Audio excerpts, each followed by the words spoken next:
you want to show, how it brings it down, or you want to keep buffing, or? Yeah, I'm going to move to the other side over there. Oh, okay.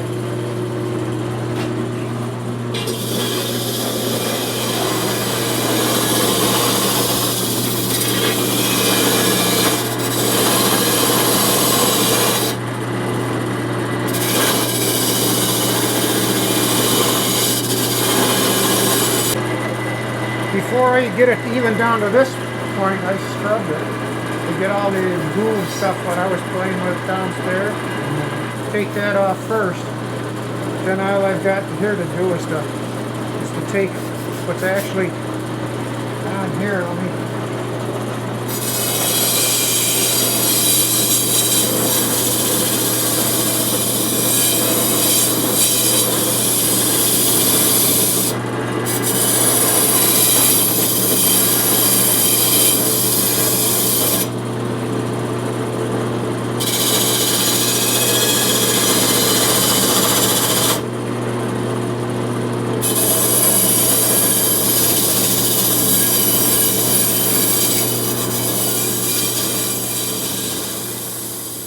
Do you kind of attribute the pan thing to being one of the driving forces in how you've developed your friendships with most people? Oh yeah, I mean that was the foot of all evil was the cast iron.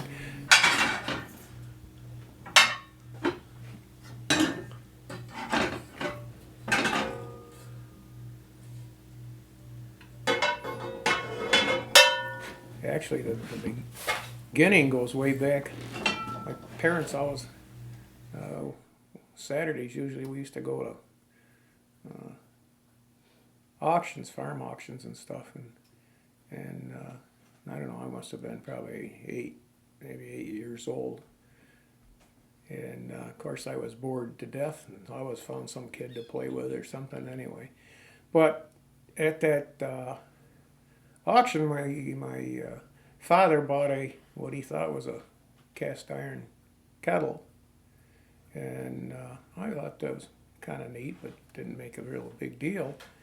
However, later on, after he cleaned it, it turned out that it wasn't cast iron, that it was they call bell metal, and he took it to a very astute dealer, and they said that it actually could be very possible to be an original Revere. So anyway, just through evolution of the family, I guess, when my parents passed on, and we kept some things, and one of the things was that kettle, because it meant a lot to me. I don't know if I got it. There's broilers. What? I was just looking at the broilers there. I keep, like, this is the top of a double skillet, and I'll keep that till I can find this one here that's nickel plated. I was starting to get into these broilers. They were a little more to me, just more interesting because of how they ever even got through everything. So I started putting it out that I would sell some of my muffin pans, and of course then that woke up the community a little bit and got more people interested. And this one buyer wanted strictly Griswold, which was the main name then. He was interested in my collection. I think it was about 65 pieces, something like that. No, I can't remember now. Anyway, we made a deal, and he purchased the collection, and the other motivation was I needed a new van, and I couldn't afford it, right? Then I was looking to buy the broilers. So you get to sometimes you get to a point, well, I'm going to go from this specialty to that specialty. Well, then, So anyway, made a deal. 65, wasn't it 65? 85. $85,000 for the collection, cash, and I wanted it in $10 bills, and he agreed. They showed up in his pickup truck, he driving and his wife holding a shotgun, because she said that she'd never been so carried cash in her life like that. We came in and we stripped them right off our kitchen wall, and he we counted the money out right on our kitchen table, and he left real happy, and I had money now so I could go buy a new van. Then I started in the broiler thing. But I continued on all the rest, so that's where the pan man came in. Is like, I mean, I was very active in buying and selling, and of course, I got into. I tied up with another very astute, much more experienced than me, to put a book together and have it published, and that just, of course, that just opened the whole thing right up.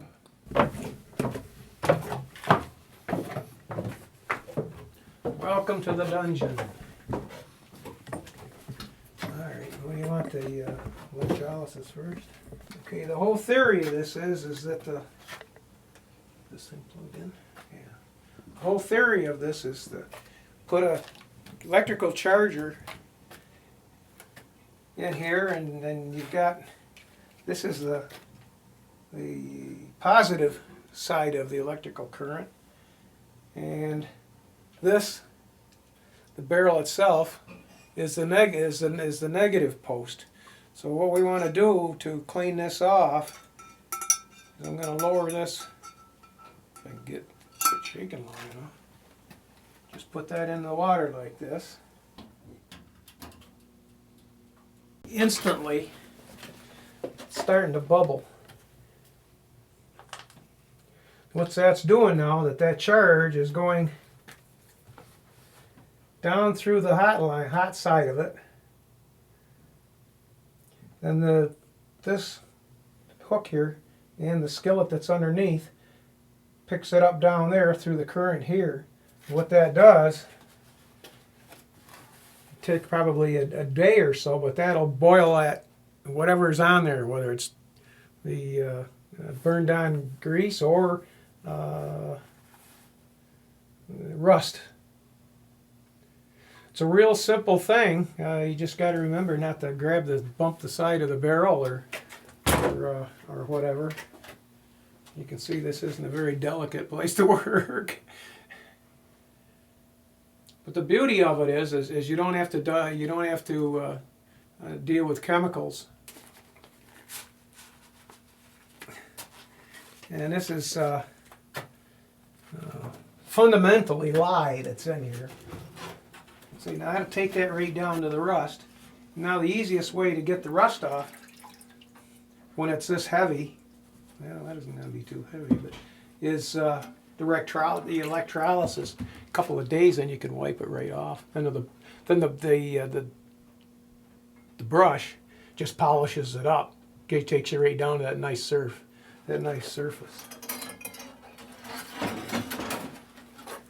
Have you had any close calls doing this?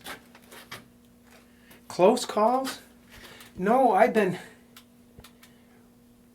a chicken, actually. You know, and I'm really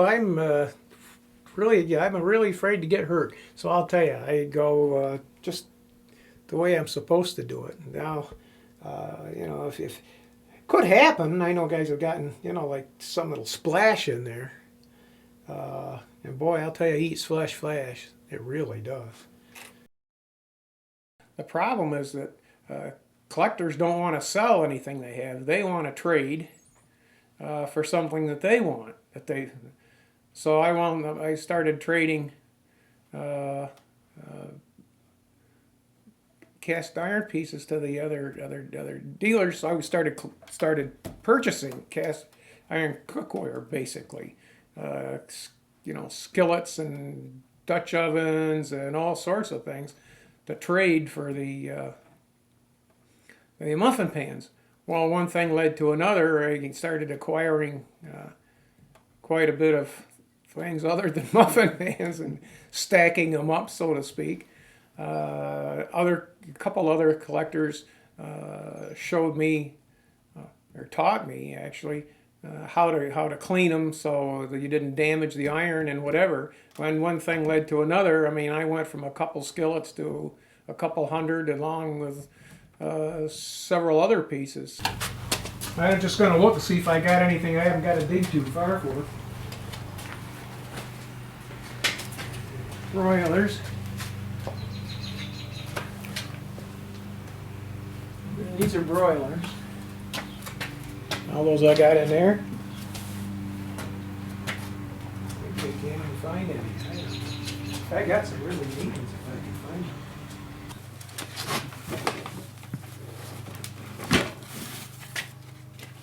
them. Yeah. We move things around here to get some stuff in or get it out or something, and everything is probably it's underneath these damn boxes. Oh, there's one.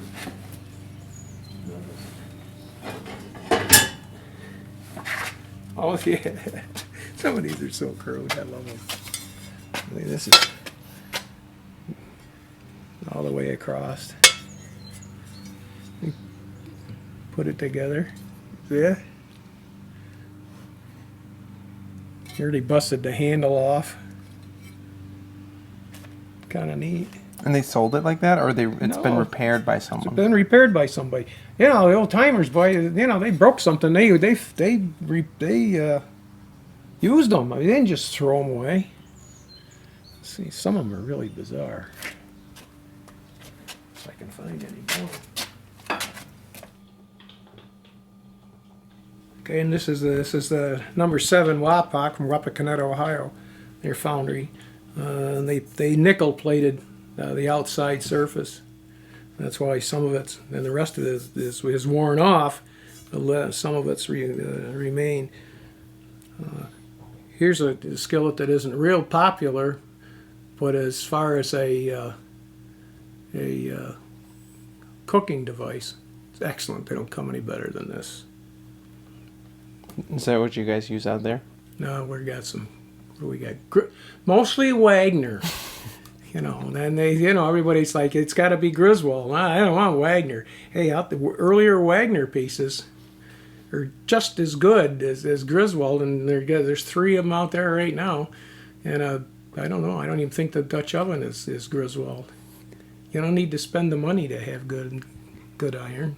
You need good iron. That's what you need.